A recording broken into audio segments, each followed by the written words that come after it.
Hey everyone, happy Friday. It's Chris. I missed last Friday, which you may have noticed. I was on a train back from a speech in New York City, and I could not figure out a place to do a live chat. It just wouldn't work. I was on the quiet car, so that would have been really bad, and I couldn't figure out another place to do it. So you didn't get one last week. So I'm sorry about that. But thank you for joining this week. I'm sneaking this in right before I head out of town for a soccer thing for my older son. But I'm here. And a couple things. One, just do me a favor. If you don't already subscribe to this channel, just go and click subscribe right now. It's easy. Also, when you come in, if I see people coming in right now, when you come in for the chat, just hit for the live stream, just hit a thumbs up, right? It's easy. One other thing I wanted to tell you.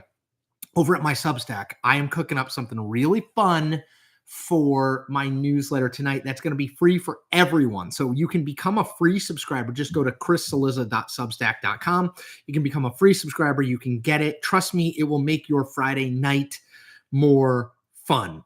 It comes out at 7:30 p.m. Eastern time. So check that out. If you, again, you can get that just as you can become a subscriber, but a free subscriber over there. Just like you can subscribe to my channel on YouTube here for free. You can also become a paid subscriber over there if you want. You get access to tons of stuff, including more access to me. That's $6 a month or $60 for the year. Over here on Substack, first of all, we're over 75,000 subscribers. I mean, we are surging, which is awesome. And I can't tell you how great it is to feel that. Feels like we're really got some momentum here, so I want to keep it up. So again, the easiest and best thing you can do is subscribe, like this video and any video I do, assuming you like it. I mean, don't like it if you hate it. And then you can also, one thing I do for people here, just again, because this is how I make my living. I need donations. So if you do want to donate via the super chat, which is the little at the bottom of the chat icon, it's a little $sign in a rectangle. You can do that. If you do that, I will bump your question up to the top and make sure it gets answered. If you don't donate or you can't donate, understand, just do me a favor, hit subscribe, and I'll answer your question almost certainly anyway. Let's see. Sam, still a Cillizza fan. Sam, I answered your question in my mailbag, so go check that out. On Substack. Sherry Zimmerman. Chris, I know you're busy with the boys, but you could stop by one of the May 3rd nonviolent protests and talk to people about their concerns for our country. Thank you for being you. Yeah, Sherry, I could cover that. I know that event is coming up tomorrow. I'll be in North Carolina, honestly, for soccer. I might cover it. Some people asked if I was going. No, I mean, I'm not an activist. That's not who I am. So I'm a journalist. If I did go to that or any of these other protests that I know are happening basically at least once a month, I'd cover it. I do think it's worth talking to people. I mean, I think I basically know their critiques of Donald Trump, but always interesting. So that's a good idea. Thank you.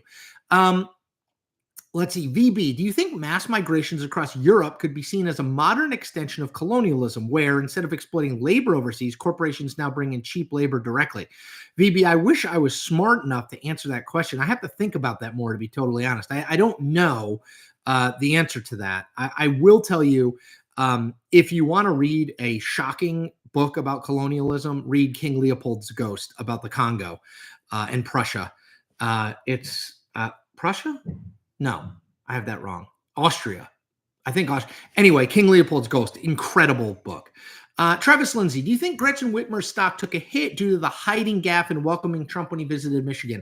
So I guess I kind of dismissed the kind of putting her hands over her face thing when she was in the White House because it was whatever. It's not great, but it's not terrible. And it's, May of 2025, not January of 2028. But I do wonder about the welcoming Trump and, I don't know. I guess what she's going for, and I do think she's going to run for president. I guess what she's going for is kind of bipartisan deal maker or someone who's not just blinded by hatred for Trump, which I don't think is the worst messaging. I would say if you get in a Democratic primary, even in 2028, if you get to look like you're too cozy with Trump, you're doomed, right? I mean, I think there's going to be a big segment of the Democratic Party base that just wants people who fight Trump, right? I think that's that's going to be a big chunk. Now, is it the whole party? I don't think it's the whole party, but I would say Whitmer has been a little bit rocky the last month or so. You got to figure out what you're solving for and then how to get there. And I'm not totally sure right now what she's solving for. If I had to guess, it would be kind of like bipartisan, willing to take any good idea, or like willing to do anything for the good of people of Michigan kind of thing. But no, it has not been a great run for her lately. Jason46, has Pete Buttigieg increased his 2028 stock by all these podcasts he's been on lately? I mean, it's probably he's increased buzz a little bit about himself. And look, I mean, I've said this before and I'll say it again. Pete Buttigieg is a really, really gifted communicator. You don't have to like him or his politics or hate him in his it's just a fact. He's a really gifted communicator. He's good in short form, he's good in long form. I know he was on this like 2+ hour podcast. And, he was good. I think he articulated sort of a democratic message, but wasn't kind of like annoyingly liberal or like didn't come across as like woke or weak or whatever. He's a really good messenger. I think they are smart to keep him out in public because that's what he does really, really well. Better than probably, with the possible exception of Alexandria Ocasio-Cortez, better than anyone in the party. So, I think he's helped himself a little bit. And it seems clear to me he's running for president, right? He decided not to run for Senate in Michigan. Seems like 2028. So he's got a clear sort of, it seems to me he's kind of made his mind up. Politics nerd, if you were Pete Buttigieg, what would your 2028 campaign message be? Younger generation, he's like 40. Time for a younger generation, new ideas, and a new approach to government. I think that could work. Like we've tried the old politician, we've tried the old outsider. Now let's try a young guy who is of a different generation, has a different approach to politics, or something like that, different profile. That's something like that. Cillizza fan, great handle. Do you think the public views Gavin Newsom as too slimy or slick? He seems to have taken a hit with the whole banning gas cars initiative this week, which was halted by Trump. I don't know that the gas car initiative thing hurts him about slimy or slick. Yes, I look, I've said this before, I'll say it again. I think one of Gavin Newsom's problems is people think he's too good looking, and they don't trust people who are that good looking. I also think he is a little bit slick, right? I mean, he is kind of like he's a politician, and he's like a very calculating politician and a very able politician. And I think a lot of times that reads as slick to people. I don't know if he's too slick or too smarmy or not. I actually think some of the things he's done in the early going of the 2028 race are smart, which is like trying to get away from being positioned as a lefty San Francisco liberal, which I'm not sure he can get away from, but I think it's smart to try to get away from it. But I do think the slick thing will stick with him, and we'll see whether he gets beyond it. Let's see. Aaron L. Trump's firing far fewer cabinet members and staff than last time, and that's the problem. Well, I mean, we're 103 days in, Aaron. So, yes, by this point, Michael Flynn was already out as national security advisor in the first term. He only lasted 23 days. But there wasn't that much more turnover at this point. I mean, let's give it a little time before we sort of draw these big conclusions about what Trump's approach is. My basic view on this is tigers don't change their stripes. Like, Donald Trump is a guy who sours on people, gets sick of people, and gets rid of people.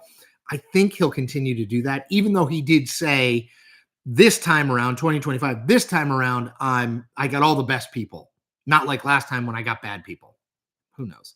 Andy F. Andy, thank you so much for the donation. Andy says, hey, Chris, happy live stream Friday. Way too early to ask probably, but what's your gut feeling on Kemp versus Ossoff? You said in the Georgia governor's race, but you mean the Georgia Senate race. So, first of all, Andy, thank you for your donation. It's very much appreciated. And I guarantee you it will go back into helping me do this sort of stuff. So thank you.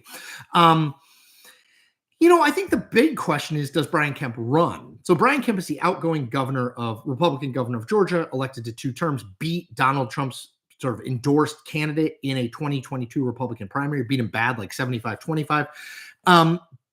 If Kemp runs, I think John Ossoff, the Democratic incumbent senator, freshman senator, I think he starts as an underdog. Not a huge underdog, but a bit of an underdog.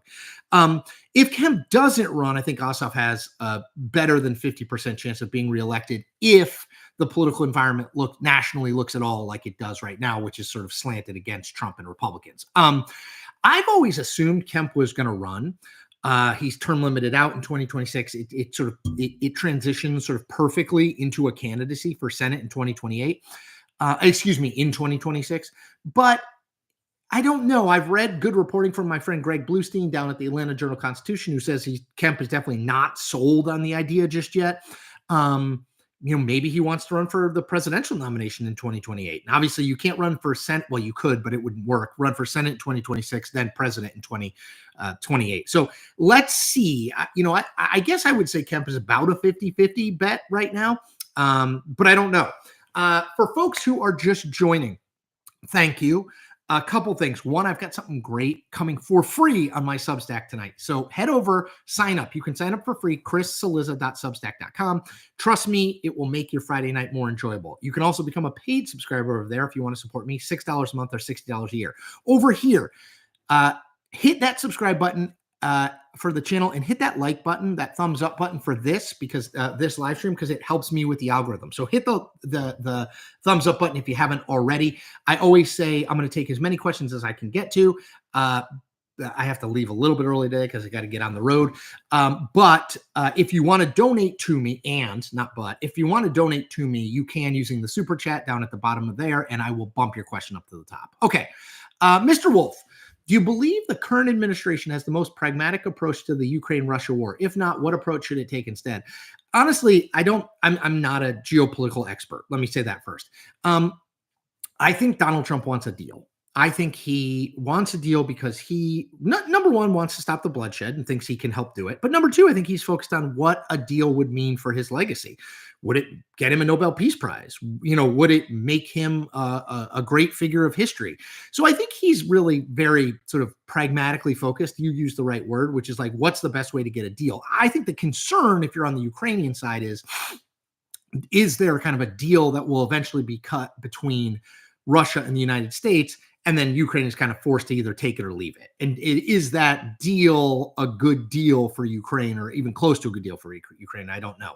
Patrick Murray, crazy how you just reached 70,000. Now you're already at 75,000. I know, we're at over 75,000. This has been an amazing week, adding hundreds, thousands of subscribers. Again, it really warms the heart, honestly. It makes me feel good about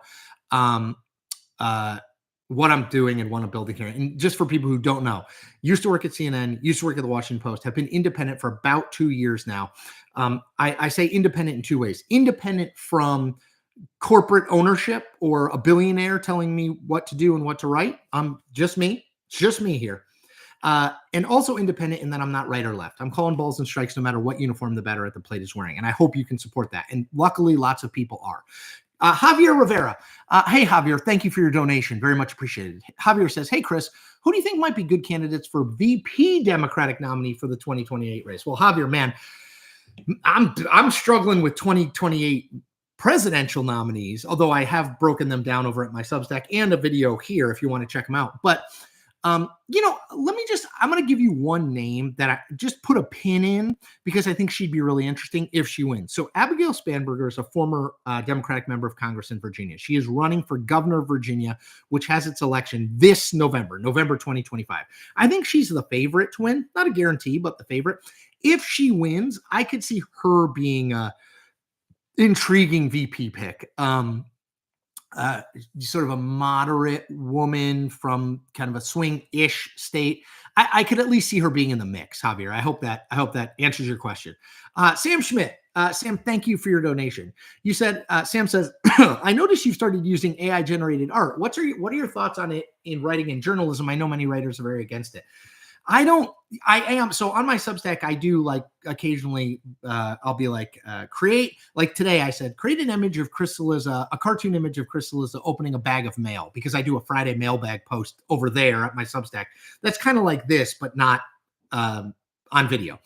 And the image was amazing. So like I do use it for art. I mean, I don't think I'd ever use it for like major, like I would never use it for writing. I mean, and if I did, I would certainly disclose that I use it for writing. I write pretty fast and I write kind of in a specific voice. So I'll use it. You know what else I use AI for with writing? I'll use it as a way to summarize my videos on YouTube, to write that little video thing in the description, to write like a paragraph. So I just take the transcript, I put it in ChatGPT, and it writes a paragraph. So that's the only two places I use it right now. I can't imagine ever sort of like using it and then like putting my name on it if I didn't actually like do the thinking and writing of it. Even if I said write like Chris Cillizza and it did something, I wouldn't do that. If I ever used it for anything like taking a giant document and trying to sift through something, maybe I use it for that, but I would disclose it. So I hope that makes sense. I mean, my view on AI is the use cases are just expanding, and I can't even follow all the use cases, whether it's in journalism or anything else. I'm trying to use it smartly to do tasks that just take me time but are not creative. That's sort of where I'm at on it. Dan W, your what versus how explanation of Trump is perfect. He talks about what people care about, but does it how he wants and what benefits themselves. Democrats can't even agree on the what. So thank you, Dan. So for people who have not followed this, my basic breakdown of Trump, like a really good way to think about Trump, is the what versus the how. He gets the what right a lot. And by right, I mean sort of channeling majority of the American public. So like immigration. Trump's what on immigration is too many people are coming to this country illegally. We don't know who they are. We don't have control of it. We have to get control of our border. I think that diagnosis is pretty great. The how he does it, like shipping people out without due process, saying you can't get them back. People don't like the how. Okay. Let's take, the economy. Okay, the what, like Trump was elected because people thought prices are too high, inflation is too high. I don't feel like I can spend the money or like get the things I want. So Trump gets elected. So he diagnoses the what, which is people are anxious about sort of their everyday finances. That's right. The how, tariffs, is the exact wrong way to solve for the what. Over and over again, I think you see that. He does do a good job of diagnosing the problem. Like, here's another one. I think most people are like, why does Harvard need billions of dollars in federal funding if they have a $53 billion endowment? Like, higher education is too woke or whatever. Like, again, the what, I think he's generally right about. We're going to penalize them, take away their tax exempt status and stuff if they don't like admit the kind of people we want, is less popular. So his what is popular. His how is not popular. But Dan, thanks. I find that totally fascinating. And by the way, let me give credit where credit is due. My friend Jody Trapasso, Democratic consultant, kids go to school with my kids. He's the one who told me about that what versus how thing. I just kind of ran with it. Paul Olson, can Trump legally rename Veterans Day? Paul, I don't know the answer to that. I think Congress has the power to name holidays, but I'm not totally sure. And of course, Republicans control Congress. MJ Jewell, did you watch Joe Biden on The View? I saw your video on the media coverage of Trump last week. It was great. Biden last week, you meant. It was great. Yeah, I did not watch Biden on The View. I can go back and watch it. Let me know what you think. Paul Olson, Chris, how does the 75.3 thousand subscribers compare with your count on January 1? You know what, Paul, let me see if I can figure that out. I'm sure there's somewhere that I can, but like I don't totally know how. I think I was like at 40, maybe. I'm not totally sure, but it's a significant jump. Luke Stevens, hey Chris, I got your book Power Players as a Christmas present and have been really enjoying it so far. Which president was your favorite to research and cover for the book? Luke, thank you for buying the book. Yes, Power Players, Sports, Politics, and the American Presidency came out in 2023. It's about the sports presidents from Eisenhower to Biden, which includes Trump, played, liked, watched, and how they use sports in their presidency. The one that I like doing the most, and the one that I consider sort of the heart of the book, is George H.W. Bush. He was not the best athlete of those presidents. Gerald Ford was the best athlete. He was probably not the most obsessive fan of that. That was probably Richard Nixon. But Bush loved sports for, I think, and he was a really good athlete. He played first base for the Yale baseball team. And fun fact, George H.W. Bush, when he was 22, met Babe Ruth on the Yale baseball field. Ruth was there to donate his memoir to the Yale library. H.W. Bush was the captain of the Yale baseball team. And Ruth was sick with cancer at that point, and died like a month later. It's pretty remarkable, right? Like the two of them, Titanic history, figures in history met. But I just think sports infused everything he did. He was competitive about everything. One of the stories in the book is his daughter, Doro, George W. and Jeb's sister, told me how when he got later in life, he would compete with the grandkids about who could fall asleep fastest. It's just everything you like about a sportsman. He learned the right lessons from sports about gentlemanliness, about sort of how you compete in a way that's classy and reflects well on you, how to lose with class. So I think he's the fulcrum for me of the book. Thanks for asking, and thanks for buying it or getting it as a gift. Brendan Fleming. Brendan, thank you as always. Very kind of you for that donation. Brendan says, "You're the man, Chris." Okay. I feel like I've been burned the past 8 years by Trump, always outperforming polls. Do you think this dip in approval rating is legitimate, or are liberals just more engaged and angry? I think both things are true. I think liberals are definitely more engaged. You're always more engaged when your party has no power because you are focused on winning back power. It's when you're in power, you get fat and happy. You're satisfied, you're content, you have power. So I think that's true. I don't think that Trump's approval numbers are like way underinflated. I think he's probably properly flated, if that's a thing. I think that he retains a significant amount of support within the Republican base, 75, 80, 85%. I think independents have very much soured on him, and I think Democrats never liked him. So the independents kind of flopping over is really the difference. And again, he doesn't have to run for anything again. And I don't think he can run for anything again. That's a whole other conversation. So I don't know how worried he is right now about it. I mean, I know he is focused on legacy. I know he cares about how he is perceived by history, so he will focus on it and does care about it. But it's not like he has to stand for an election in another year. If I'm a Republican elected official in a swing state or a swing congressional district, I'm worried about Trump's approval rating. No question. Ravens Dolphin. Thank you for your donation. Ravens Dolphin said, with Microsoft raising Xbox prices, will this affect Trump's polls? I don't think so. And I support the gamers out there. But no, I don't think so. Somebody else asked me, Nintendo was talking about delaying the release of their new console because of the tariffs. I don't think so. I mean, look, does it hit home more for some people? Like tariffs are kind of this esoteric, you don't really think about it, but then it's like, oh, wait a minute, this thing that I want either costs more or isn't coming.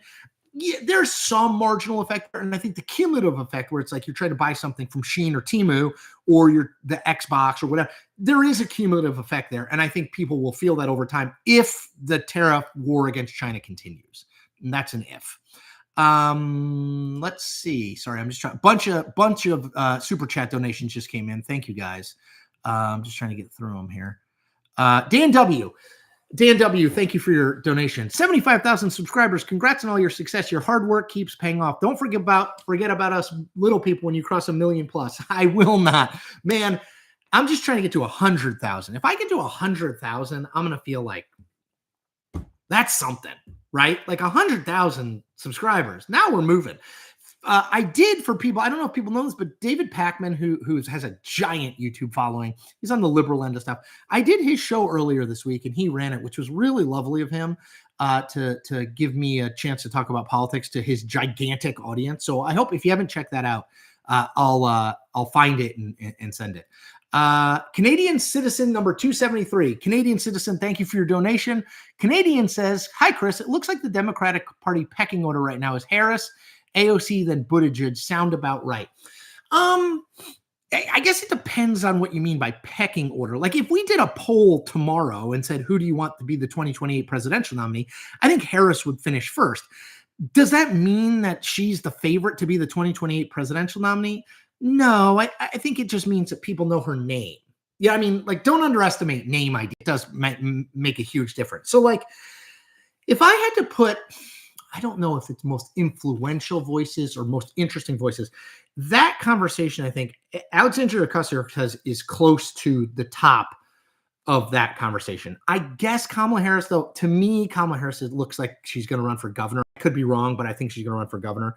And by the way, she could well run for president. She gave a speech this week where she sounded more like a presidential candidate, attacking Trump and the like, although that would be good if you're running for California governor too. But I don't know. So yeah, I think I did a top tier of 2028, and I'm going to forget someone here, but AOC was in it, Kamala was in it, Buttigieg was in it, Whitmer was in it, Josh Shapiro was in it. That might have been it. Those 5 might be it. So that, yeah, I think that's about right. Let's see. Sorry. Matthew Bollinger. What was the most interesting experience you had working at CNN? I don't know. I mean, the whole thing was interesting. I mean, it's cool to work at a television cable network. It's like a great, like, fascinating lifestyle. Like, lots of stuff always going on. I always say, like, the cool thing about newsrooms is you could go there on Sunday at 2:00 in the morning and someone would be there. There's always someone there. But I don't know if I have anything like particularly like that jumped out at me. Because it's your job. So you just kind of go and do it. Let me think though. And if I can think of something, I'll get back with you. Let's see. Lewis Lloyd. Lewis, £5. I appreciate it. Thank you for the donation. Lewis says, hey, Chris, great show as always. Who do you think has been the worst president in your lifetime? Got to be Bush Jr. Don't let me down, Chris. Worst is hard. Like, do you mean from a purely policy perspective? I'm not like super, like, I'm not super ideological. So it's like, policy, I struggle to say like best and worst. I think I would say the two, Biden has to be in there politically speaking because he ran when he shouldn't have. He, I think, played a big role in costing his party, and he got Donald Trump elected again. I would say in terms of like, again, political / the presidency as a thing, Trump is up there, just because I think the ways he has redefined being president are not beneficial culturally for us. Bush, I mean, obviously the war in Iraq is a giant problem there, right? Like, we went under false pretenses. He sort of, I think Trump has been the best thing for George W. Bush's memory for a lot of people, because they hated George W. Bush, but they hate him way less than Donald Trump. Now he's just a nice guy who lives in Dallas and paints pictures. So, I mean, look, anytime you're a one-term president, I think we have to have a conversation about like the worst of the modern era. And the one-term presidents, I guess Trump got elected again, but the one-term people who served for one term and then lost were Biden and Trump. So, let's see. Good question though. Omnior Ruman. I don't like Newsom at all. He hasn't been standing up for human rights and free speech. I hadn't heard about banning gas cars, but it sounds absurd for both policy and politics. That's a view. Robert Patton, great picture of the Capitol. Makes the room. Be well. Stay safe. Thank you. I bought this at like a flea market many years ago. And honestly, it was hanging on this wall, the wall you can't see, over my desk. And my wife suggested we move it. We're going to hang it. It's leaning right now. I don't know if you can tell that, but we're going to hang it. Which I think will look cool. Thank you. Multiple people are telling me, and thank you for reminding me, King Leopold was the king of Belgium. Go read King Leopold's Ghost, or listen to The Rest is History, where they did a deep dive into Joseph Conrad and Heart of Darkness, which is based obviously on the colonial takeover of the Congo. It is terrifying. Sly Fox, hey Chris, what are some news or developments that are underreported that you think we should hear about or pay more attention to? I mean, it's not been underreported, but one thing I'll say is, like, I think that the law firms, these big law firms, multinational law firms, capitulating to Trump. Basically, Trump is saying, like, you guys helped Biden commit lawfare against me, and if you don't pay up, I'm going to punish you and you won't get any clients. And then being like, we're going to do tens of hundreds of millions of dollars of work for you for free, or make donations. To me, that's an undertold story. Dave Collier. Dave, thank you so much for your donation. Dave says, thanks for all your efforts, Chris. Please use some of this money to buy the UK version of House of Cards. And when you have seen this, please tell us what you think. My review, arsenic dipped in honey. So I think people know I hate the American version of House of Cards with Kevin Spacey. Hate it. Mostly because of the way it portrays reporters and female reporters in particular. But I have heard that the UK version is really good. Dave, I am going to UK version. This is, I know, really arresting television or arresting video, me writing things down. Look at this. Here we go. This is how I keep track of everything that I do. I got Post-it notes all over my desk. UK version House of Cards. Got it. Thank you. And Dave, thank you for your donation.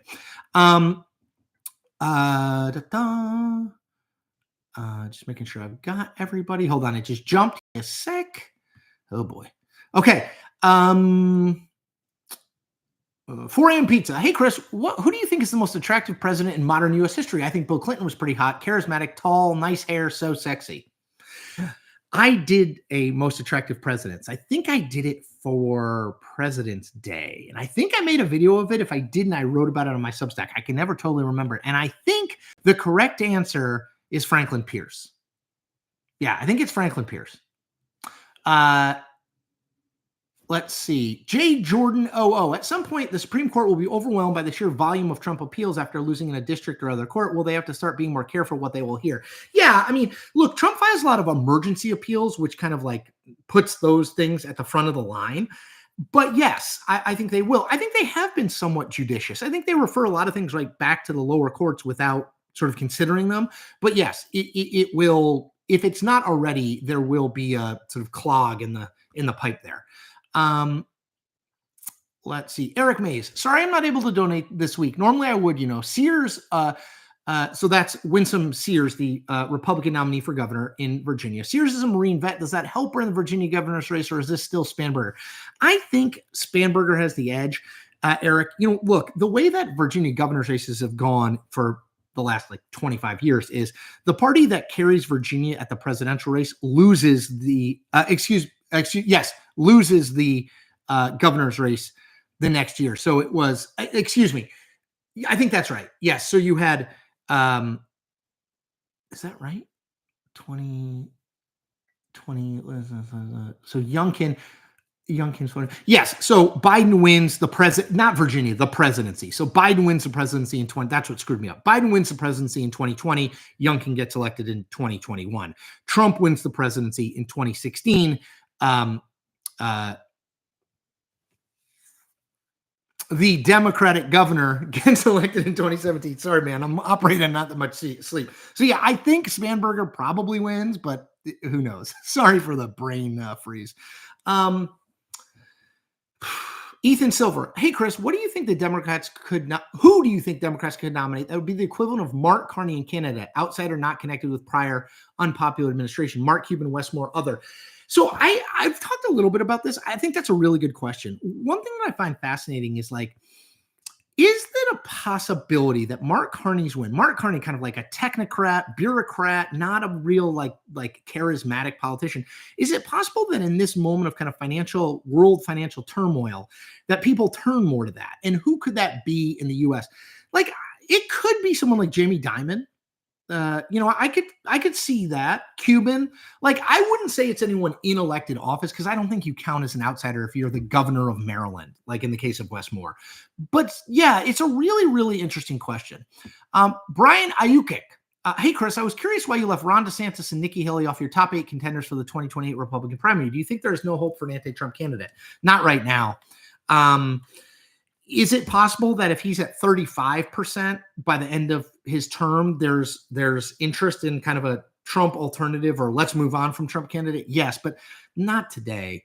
I don't see DeSantis or Haley getting any big chunk of the vote. To me, it's Trumpism all the way down, at least now. Doesn't mean it can't change, but that's why. Andrew Hood, my old student, what's up?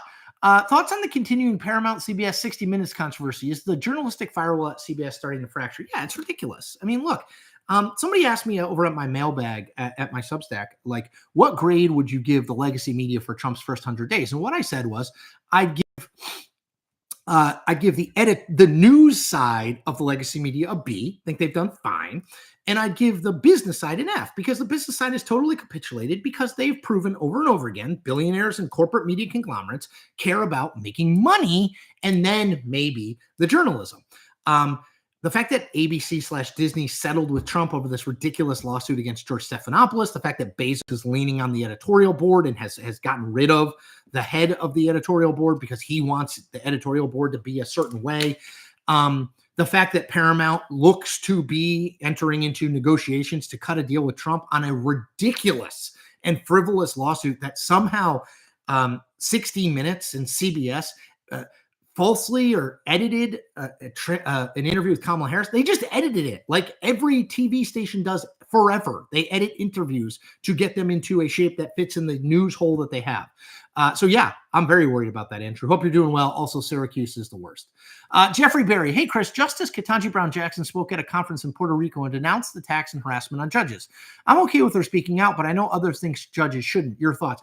I mean, I don't think they should talk about politics, but I think it's okay to say, look, threatening judges with impeachment or threatening judges' lives or encouraging people to gang up on judges or go to their homes. I mean, I think that's extremely dangerous. And I think I'm okay with any of them speaking out on that. From Clarence Thomas to Ketanji Brown Jackson. Joey Slush. Hey, Chris, I work in Maine politics. Beyond the confrontation between our governor and Trump, why do you think Trump hasn't targeted other states like he has us when other governors are doing the same thing? Because Janet Mills spoke out. I mean, it's simple. Janet Mills, the Democratic governor of Maine, confronted him in a public national setting, and he doesn't like that. And he went back at her. The other governors who disagree with him probably didn't. I mean, we can debate whether that's a smart strategy or not by Janet Mills, but I think that's why he is doing what he does.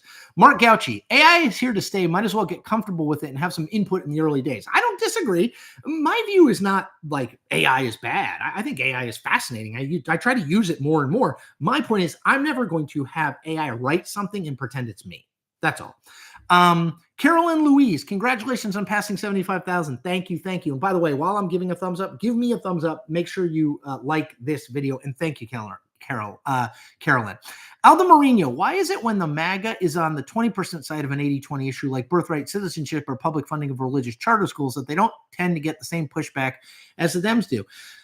I think because Trump is better at messaging that stuff than Democrats are. Trump picks good 80-20 issues, illegal immigration, wokeness in education, and Democrats don't do a good job of highlighting the issues like birthright citizenship that 80% of the public does agree with them on. I'll note another one that's totally disappeared, gun control, reasonable gun restrictions. 80% of the public is in favor. 70% of the public is in favor. We never hear about it. Kyle Ton said Biden's on The View next Thursday. Okay, so I will try to watch next Thursday. I thought he was on today and I missed it. Sorry. Sean Donahue, what do you think will be the first few Democratic primaries or caucuses in 28? Biden really tried to rework the calendar. Will those changes hold? Pete going to Iowa, but will it matter in 28? So yes, Biden moved South Carolina ahead of Iowa, New Hampshire, and Nevada. I think we're going to go back to where we were. I think it's going to go back to Iowa, New Hampshire, Nevada, South Carolina in 2028. Maybe not, but I think that's what's going to happen. Ben Padavina. Chris, how would you compare the state of the Democratic Party today to the Republican Party in 2008, 2012, or the Dems in 04? Seems a bit premature for people to suggest the brand is dying. The brand is not dying. That's not going to happen. The brand is in the wilderness a little bit. Like, I do think they have a brand problem. I've said this before. I think a lot of people who you ask who are not Democratic base voters, if you say Democratic Party, they say weak and woke. Well, that's a problem, right? I mean, you don't win with those two. So I think they have a brand problem. But look, I always say this, politics is a pendulum, right? It swings back and forth. So yes, there will come a time when the Democratic brand is ascendant and the Republican brand is down here. The issue is that pendulum doesn't swing on our preferred timetable. It might be a while. Maybe it'll be the next election. I don't know. But no, the Democratic brand is not dying. That's ridiculous. Jim Barnett, Chris, Maura Healey has been on TV a ton. What's up? So Maura Healey, governor of Massachusetts, I could see her being a little bit of a dark horse for president, but definitely for VP. So maybe that's why. Michael Gates, hey, Chris, what do you think Rubio's endgame is? He clearly can't be happy with a lot of Trump's policies and decisions. His endgame is he wants to run for president in 2028. And he believes that being as close to Trump as possible, with no room in between them, particularly in foreign policy, is the best way to do that. I don't think that's particularly controversial. DJ Sumisu, are the lights really that hot on TV? I saw a super sweaty looking Trump representative on TV. Can be. It's hot out in DC today. It's like in the mid 80s. So if it was today, maybe if they were outside, the lights are the new fancier lights in studios are not as hot, but they do keep TV studios really cold, like in the 60s, because all of those lights on you does make you a little bit hot. As someone who sweats all the time, I have sympathy for anyone who is struggling to make it through an interview without sweating too much. Hold on, I'm trying to find people who haven't asked questions yet. Bill Reeve, they did talk about the law firms issue on CNN Inside Politics this morning. Yeah, Bill, sorry, I should be clear. It's not uncovered. I would just say it's undercovered.